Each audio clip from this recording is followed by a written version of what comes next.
नमस्कार. आज आपण खास पद्धतीने साबुदाणा व बटाट्याची चकली बनवतोय, ज्यामुळे ही चकली एकदम छान कुरकुरीत होते. खाताना अजिबात दाताला चिकटत नाही किंवा कडक लागत नाही. तर लगेच आता व्हिडिओला सुरुवात करूया. मी 1 फुलपात्र साबुदाणा घेतला आहे. वजनामध्ये हा 125 ग्रॅम आहे.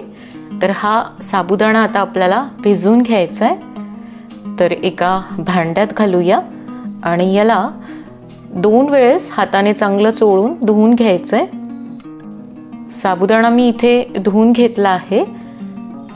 तर आता यामध्ये तेवढंच म्हणजे 1 फुलपात्र पाणी घालायचं आहे आणि हा असाच आता आपण 5 ते 6 तास भिजवत ठेवूया, किंवा तुम्ही रात्रभर भिजवत ठेवला तरी चालेल. रात्रभर मी साबुदाणा भिजवत ठेवला होता. तर आता हा छान भिजला आहे. हाताने असा दाणा दाबून बघायचा, तर छान बारीक होतोय, म्हणजे व्यवस्थित पाहिजे तसा भिजला आहे. गॅसवर मी आता एक कढई ठेवली आहे. यामध्ये आपण अगदी अर्धा फुलपात्रच पाणी घालूया. तर आपल्याला हा साबुदाणा थोडासा वाफवून घ्यायचा आहे आणि पाणी थोडंसं गरम झालं की लगेच यामध्ये हा साबुदाणा हाताने मोकळा करून घालायचा आहे आणि याला अगदी लो फ्लेमवर आता परतून घ्यायचं आहे. असं केल्याने हा साबुदाणा छान फुलतो आणि हलका होतो आणि मग चकली खाताना एकदम छान कुरकुरीत लागते. अजिबात कडक लागत नाही किंवा कधी दाताखाली साबुदाणा आला की दाताला तो चिकटतो. तर असं वाफून घेतलं की चकली एकदम छान होते. छान चमच्याने हलवून घेतल्यानंतर आता यावर 1 मिनिटासाठी झाकण ठेवूया आणि 1 मिनिट झाला की लगेच झाकण काढून याला हलवून घ्यायचं आहे. फार वेळ झाकण ठेवायचं नाही, नाहीतर याचा गचका होतो. आणि याला खालपासून हलवून घ्यायचं आहे. आणखी 1 मिनिट याला वाफवून घेऊया. तर गॅसची फ्लेम मात्र अगदी कमी ठेवायची आहे. परत 1 मिनिटासाठी मी झाकण ठेवलंय. आता 1 मिनिट झाला आहे. तर लगेच झाकण काढायचं आहे आणि याला परत हलवून घ्यायचं आहे. तर आता आपला साबुदाणा छान वाफून झाला आहे. थोडासा फुगला पण आहे, तुम्ही पाहू शकता. तर अगदी 2 ते 3 मिनिटच आपल्याला हा वाफून घ्यायचा आहे. गॅस आता बंद करूया आणि गॅस बंद करून यावर झाकण ठेवून द्यायचं आहे. इथे मी आता 250 ग्रॅम उकडलेले बटाटे घेतले आहेत. तर जेवढा आपण साबुदाणा घेतला त्याच्या दुप्पट आपल्याला बटाटे घ्यायचे आहेत. मी 125 ग्रॅम साबुदाणा घेतला होता, तर त्यासाठी 250 ग्रॅम बटाटे उकडून घेतलेत. हे आपण आता किसणीवर किसून घेऊया, म्हणजे छान असा ह्याचा लगदा तयार होतो. तर इथे आपले आता सगळे बटाटे किसून झाले आहेत. साबुदाणा पण आपला थोडासा आता थंड झाला आहे. यामध्ये आता हा साबुदाणा घालूया. 1 चमचा मी चिली फ्लेक्स घातले आहेत. तर लाल मिरचीला मी मिक्सरवर थोडंसं फिरवून घेतलं होतं. तुम्ही हवं तर हिरवी मिरचीची पेस्ट पण यामध्ये घालू शकता. चवीनुसार मीठ घालायचंय आणि हे सगळं आता हाताने छान मिक्स करून घेऊया. व्यवस्थित असं दाबून एकजीव करून घ्यायचंय. मिश्रण आता छान मळून झालेलं आहे. इथे मी आता आपण चकली बनवतो त्याचा सोऱ्या घेतला आहे आणि ती प्लेट खाली लावून घ्यायची आहे आणि याला थोडासा आपण पाण्याचा हात लावूया, म्हणजे चकली करताना अगदी पटकन सुटून येते. फार त्याला जोर द्यावा लागत नाही. तर सगळ्या बाजूने हे पाणी लावून घ्यायचं आहे आणि यामध्ये आता हे तयार मिश्रण घालूया. चांगलं दाबून मिश्रण भरायचं आहे आणि आता चकल्या करून घ्यायच्या आहेत. तर मी इथे खाली पॉलिथिन घेतला आहे, त्यावर या चकल्या करून घेते.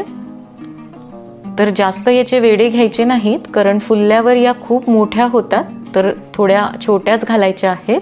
तर सगळ्या चकल्या मी इथे बनवून घेतल्या आहेत. आपण घेतलेल्या साहित्यामध्ये साधारण 25 चकल्या तयार होतात आणि काही मी याच्या खारोड्या तयार करून घेतल्या आहेत आणि काहीचे असे कुरकुरेप्रमाणे करून घेतले आहेत. आणि याला कडक उन्हात आता 2 ते 3 दिवस चांगलं वाळून घ्यायचंय. तर आता आपल्या चकल्या हे कुरकुरे आणि खारोड्या छान वाळले आहेत. तर असे कुरकुरे मुलांना खूप आवडतात आणि प्रवासात सुद्धा तुम्ही घेऊन जाऊ शकता आणि खारोड्या पण करायला खूप सोप्या आहेत. तर आपण आता हे तळून पाहूया. तेल पण छान गरम झालेलं आहे. तर यामध्ये चकली सोडायची आहे आणि गॅस कमी करायचा आहे आणि मग असं चकलीला थोडंसं झाऱ्याने दाबायचं आहे. ती छान फुलून येते. तर तुम्ही इथे पाहू शकता एकदम मस्त अशी चकली फुलली आहे. जवळपास दुप्पट ते तिप्पट झाली आहे. तर काढून घेऊया. असेच आता आपण हे कुरकुरे सुद्धा तळून घेऊया. तर हे सुद्धा मस्त फुलतात आणि खायला खूप एकदम हलके लागतात. मुलांना असे तुम्ही प्रवासात कुरकुरे खायला दिले तर त्यांना खूप आवडतील. आणि विशेष म्हणजे याला करायला फारशी मेहनत लागत नाही. चकलीपेक्षा हे अगदी पटापट होतात. खारोड्या सुद्धा तुम्ही भाजलेल्या शेंगदाण्यासोबत खाऊ शकता. तर एकाच पिठापासून तुम्ही चकली, कुरकुरे आणि खारोड्या असे 3 पदार्थ बनवू शकता. तर तुम्ही ही चकली पाहू शकता एकदम अशी मस्त कुरकुरीत झाली आहे. लगेच तुटतीये आणि जवळपास तिप्पट फुलली आहे.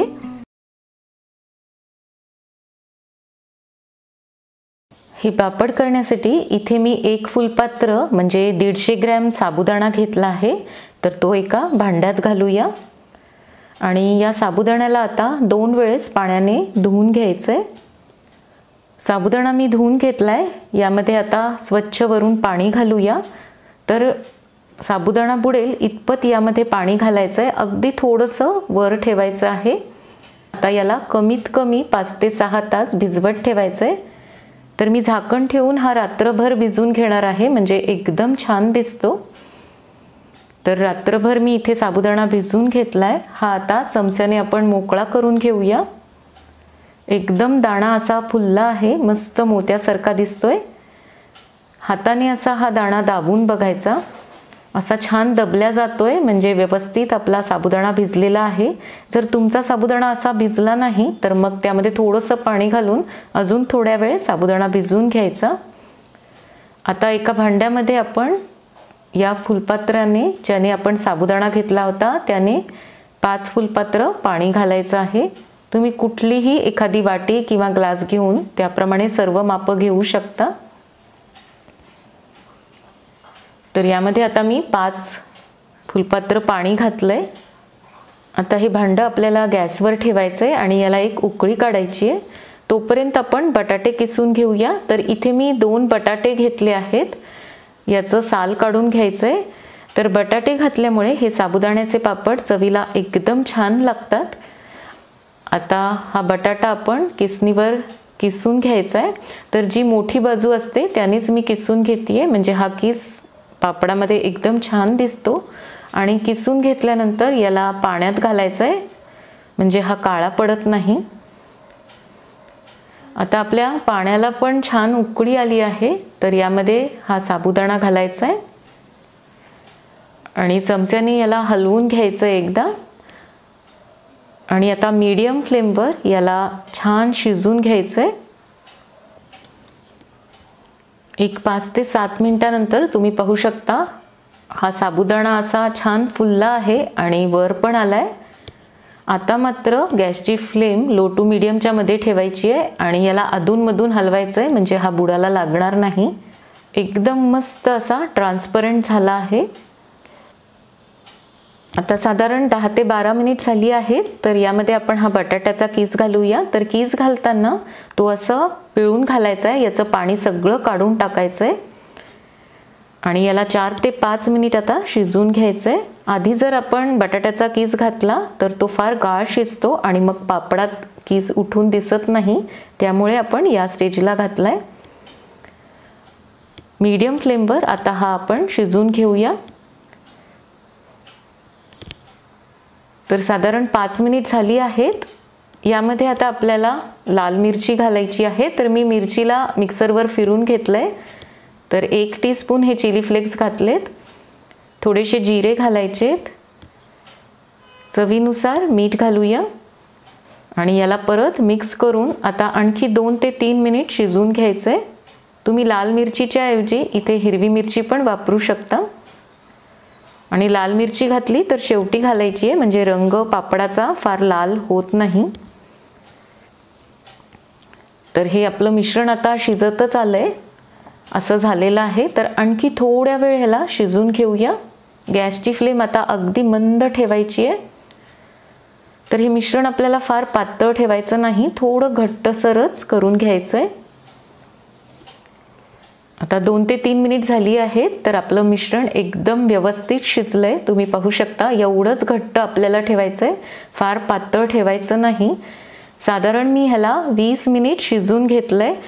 तर मिश्रण एकदम चांगलं शिजून घ्यायचं, म्हणजे मग पापड एकदम छान होतात. आता गॅस बंद करूया आणि थोडंसं थंड झाल्यावर एक 5 ते 10 मिनिटांनी पापड घालायचेत. तुम्हाला ज्या आकाराचे पापड पाहिजेत त्याप्रमाणे घालायचे. तर असं पळीनी सोडून त्याला थोडंसं पसरवायचं आहे आणि याला आता कडक उन्हात 2 ते 3 दिवस आपल्याला वाळवून घ्यायचंय. तर सगळे पापड मी इथे घालून घेतलेत आणि थोडेसे सुकल्यावर हे पलटून घ्यायचेत. फार जर वाळले तर मग व्यवस्थित निघत नाहीत, त्याचे तुकडे होतात. त्यामुळे थोडेसे ओलसर असतानाच हे पलटून घ्यायचेत. तर तुम्ही पाहू शकता, अगदी सहज हे पलटवल्या जात आहेत. आता याला परत उन्हात ठेवून 2 दिवस वाळवून घ्यायचंय. तर आपले पापड एकदम असे मस्त वाळलेले आहेत. 3 दिवस मी याला कडक उन्हात सुकवून घेतलंय. आता हे आपण तळून पाहूया. तेल पण छान गरम झालंय. तर तेल व्यवस्थित गरम झाल्यावर यामध्ये पापड घालायचा आहे आणि मग असं झाऱ्याने दाबून याला तळून घ्यायचंय. तर एकदम मस्त फुलला आहे आणि खूप मस्त दिसतोय.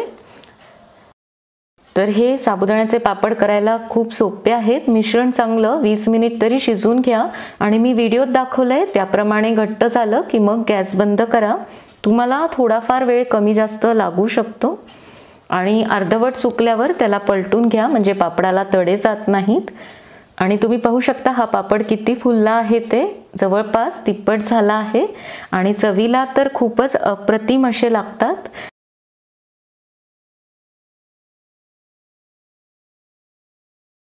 इथे मी 1 कप तांदूळाचं पीठ घेतलं आहे. तर यासाठी मी 1 किलो रेशनचा तांदूळ 2-3 वेळेस पाण्याने धुवून घेतला. नंतर 2 तास तो पाण्यात भिजवत ठेवला होता. नंतर पाणी काढून घरातच पंख्याखाली वाळवून घेतला. नंतर गिरणीतून त्याचं पीठ दळून आणलं. तर त्या पिठातूनच मी 1 कप पीठ इथे घेतलेलं आहे. पीठ शिजवण्यासाठी आता गॅसवर मी एक जाड बुडाची कढई ठेवली आहे. तर नेहमी अशी जाड बुडाची कढईच घ्यायची. यामध्ये आता पाणी घालायचं आहे. तर 1 कप तांदूळाच्या पिठासाठी आपल्याला 2 कप पाणी वापरायचं आहे. तर तुम्ही कुठल्याही वाटीने, पेल्याने किंवा भांड्याने हे पीठ मोजून घेऊ शकता. फक्त एवढं लक्षात ठेवायचं आहे, जेवढं आपण पीठ घेतलं त्याच्या दुप्पट आपल्याला कढईमध्ये पाणी घालायचं आहे. तर आता मी 2 कप पाणी घातलं आहे. पाण्याला थोडीशी उकळी यायला सुरुवात झाली की मीठ घालायचं आहे. मीठ बेतानेच घालायचं आहे. आता जरी कमी वाटलं तरी वाळल्यानंतर ते अगदी बरोबर होतं. पाव चमचाच मी इथे पापडखार घेतलाय. तर हा पापडखार तुम्हाला कुठल्याही किराणा दुकानात अगदी सहज मिळेल. सगळं मिक्स करून आता याला एक हलकीशी उकळी काढायची आहे. फार उकळू द्यायचं नाही आणि लगेच हे तांदूळाचं पीठ घालायचं आहे. तर तुम्ही पाहू शकता तांदूळाचं पीठ घातल्याबरोबर या पिठाने सगळं पाणी शोषून घेतलंय. आता गॅस कमी करायचा आहे आणि मंद गॅसवरच आपल्याला हे पीठ साधारण 6 ते 7 मिनिट शिजवून घ्यायचं आहे. व्यवस्थित आता सगळं मिक्स झालेलं आहे. तर यावर झाकण ठेवायचं आहे. साधारण आता 2 ते 3 मिनिट झाली आहेत. तर झाकण काढूया आणि बुडापासून परत हे पीठ हलवून घ्यायचं आहे, म्हणजे खाली लागत नाही. आणि परत 2 ते 3 मिनिटासाठी झाकण ठेवूया. तर सलग 6 ते 7 मिनिट झाकण ठेवायचं नाही. अधूनमधून झाकण काढून ह्याला हलवून घ्यायचं आहे. साधारण 7 ते 8 मिनिट हे पीठ मी शिजवून घेतलं आहे. तर थोडीशी याला चमक पण आलेली आहे, तुम्हाला दिसत असेल. आणि कढईपासून हे वेगळं व्हायला सुरुवात झाली आहे. तर एवढंच आपल्याला शिजवायचं आहे. आता गॅस बंद करूया आणि हे पीठ एका परातीमध्ये काढून घ्यायचं आहे. हाताला पोळत असेल तर पेल्याने असं थोडंसं हे पीठ पसरून घ्यायचं आणि थोडंसं पीठ गरम असतानाच आपल्याला कुरडया करून घ्यायच्या आहेत. तर मी आता उलटण्यानेच ह्याला असं खालीवर एकजीव करून घेते. थोडंसं हाताला तुम्ही हवं तर पाणीसुद्धा लावून घेऊ शकता. तर व्यवस्थित आपलं असं पीठ तयार झालेलं आहे. लगेच कुरडया बनवायच्या आहेत. इथे मी आता एक पॉलिथिन खाली घातलं आहे आणि हा जो आपला चकलीचा सोऱ्या असतो त्याची जी बारीक शेवची प्लेट असते ती मी घेतली आहे. सोऱ्याला आतून थोडंसं पाणी लावून घ्यायचं आणि आता हे पीठ यामध्ये घालायचं आहे. तर चांगलं दाबून घालायचं म्हणजे यामध्ये हवा राहत नाही आणि कुरडई करताना छान एकसारखी पडते. एखाद्या छोट्या चमच्याने हे पीठ भरायचं म्हणजे व्यवस्थित भरता येतं. आणि आता कुरडई करून घ्यायची आहे. तर अगदी छान अशी कुरडई तयार झाली आहे, तुम्ही पाहू शकता आणि अगदी सहज सोऱ्यातून सुटून येते आहे. अशाच पद्धतीने आता कुरडया करून घ्यायच्या आहेत. तर इथे मी आता या सगळ्या कुरडया करून घेतल्यात. तर सुरुवातीचे 4-5 तास मी घरातच पंख्याखाली या वाळवणार आहे म्हणजे यावर धूळ वगैरे बसत नाही आणि थोड्याशा सुकल्या की मग नंतर उन्हात ठेवायच्या आहेत. तर या कुरडया आता मी 2 ते 3 दिवस उन्हात वाळवून घेतल्यात. आपण घेतलेल्या साहित्यामध्ये साधारण अशा 15 ते 16 कुरडया तयार झाल्या आहेत. आता तळून बघूया. तर कढईत मी तेल अगदी छान गरम करून घेतलंय. गॅस कमी करायचा आहे आणि कुरडई घालून झाऱ्याने अशी थोडीशी दाबायची. तर एकदम मस्त अशी लगेच फुलून आली आहे.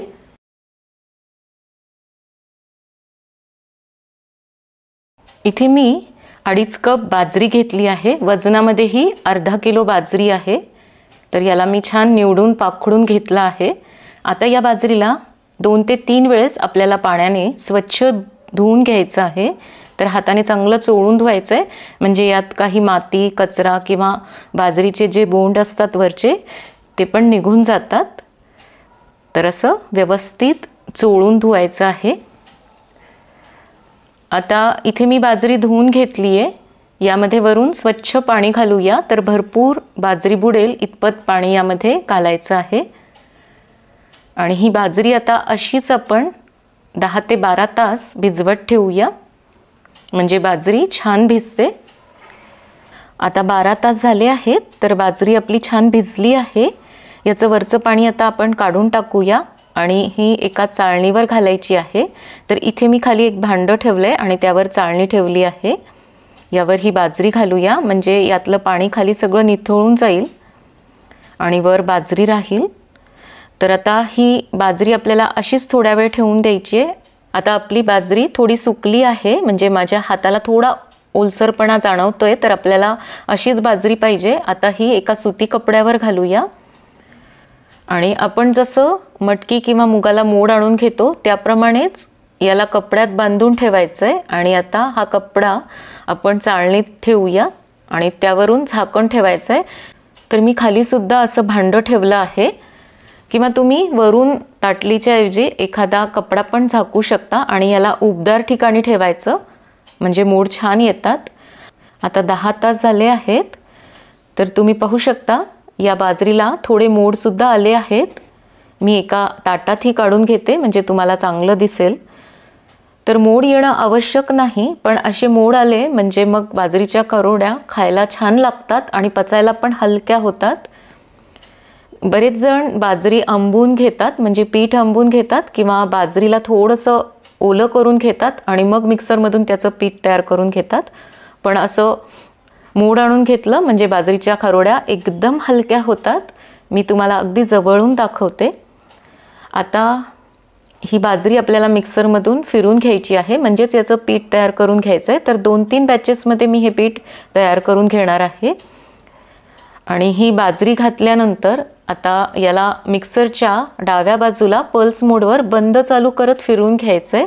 तर मी इथे आता पहिली बॅच फिरून घेतली आहे आणि खाली एक परात घेतली आहे आणि त्यावर आपली पोहे चाळायची चाळणी ठेवली आहे.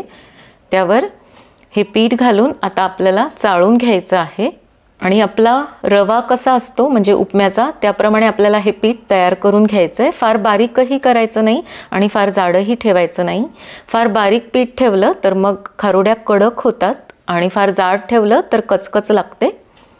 आता हे वर जे चाळण उरलं आहे ते परत मिक्सरच्या भांड्यात घालायचं आणि त्याला परत फिरून घ्यायचं आहे. तर असं मी इथे सगळं पीठ तयार करून घेतलं आहे. तुम्ही पाहू शकता जाड रव्याप्रमाणे हे पीठ तयार झालं आहे. तर असंच आपल्याला बाजरीचं पीठ पाहिजे. आता या कुरडयासाठी आपण एक वाटण तयार करूया. तर मी इथे 8 ते 10 मिरच्या घेतल्या आहेत आणि 2 गड्ड्या मोठ्या घेऊन लसणाच्या सोलून घेतल्या आहेत. 1 टेबलस्पून जिरे घालायचेत आणि हे सगळं आता मिक्सरमधून बारीक वाटून घ्यायचं आहे. गॅसवर एका भांड्यामध्ये मी 7.5 कप पाणी गरम करायला ठेवलं आहे. आपण 2.5 कप बाजरी घेतली होती, त्यासाठी 7.5 कप म्हणजे तिप्पट पाणी मी गरम करायला ठेवलं आहे.